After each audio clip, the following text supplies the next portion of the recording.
جو 1 लाख के माल पर ज़कात अदा करनी पड़ेगी। जी हाँ, बेहतर यही है कि अगर 1 लाख के ऊपर साल गुजर गया है तो आप उस पर ज़कात अदा करें, बेहतर है ये।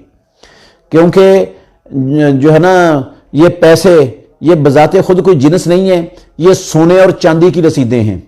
और चांदी का जो रसूलुल्लाह सल्लल्लाहु अलैहि वसल्लम ने निसाब मुकर्रर किया है वो है 200 दिरहम, और 200 दिरहम का जो सही और तहकीकी वज़न है वो तकरीबन 40 तोले बनता है। और 40 तोले चांदी की कीमत कोई 40,000 के इर्द गिर्द में बनती है आजकल, 35-40 हज़ार के दरमियान में।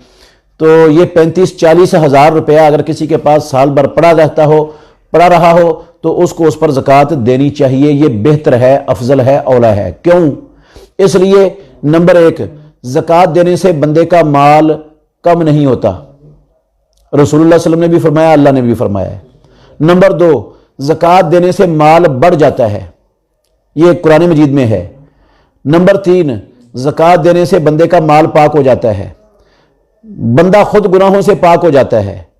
नंबर 5, मुआशरे के मुस्तहक यतीम मिस्कीन फ़ुकरा उनकी मदद हो जाती है, उनका तावन हो जाता है, और अल्लाह का रसूल उनके हुक्मों पर अमल हो जाता है, वो खुश हो जाते हैं। इन सारे फ़वाइद की बिना पर अगर आप चांदी को निसाब बनाकर पैसों की ज़कात अदा करेंगे तो इंशाल्लाह इसका ज़्यादा फ़ायदा है। लेकिन अगर कोई बंदा ये कहता है कि नहीं, मेरे पास सोने के निसाब के बराबर जब पैसे होंगे मैं तब ही ज़कात दूंगा, पहले नहीं दूंगा, तो हम उस पर मुनकिर ज़कात का हुक्म नहीं लगा सकते, और उसको मुजरिम और गुनाहगार होने का फतवा भी उस पर नहीं लगाया जा सकता।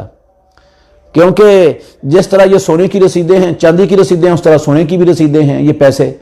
तो सोना जो है ना, उसका निसाब 70 ग्राम है, वो 6 तोले बनता है सही 20 दिनार का।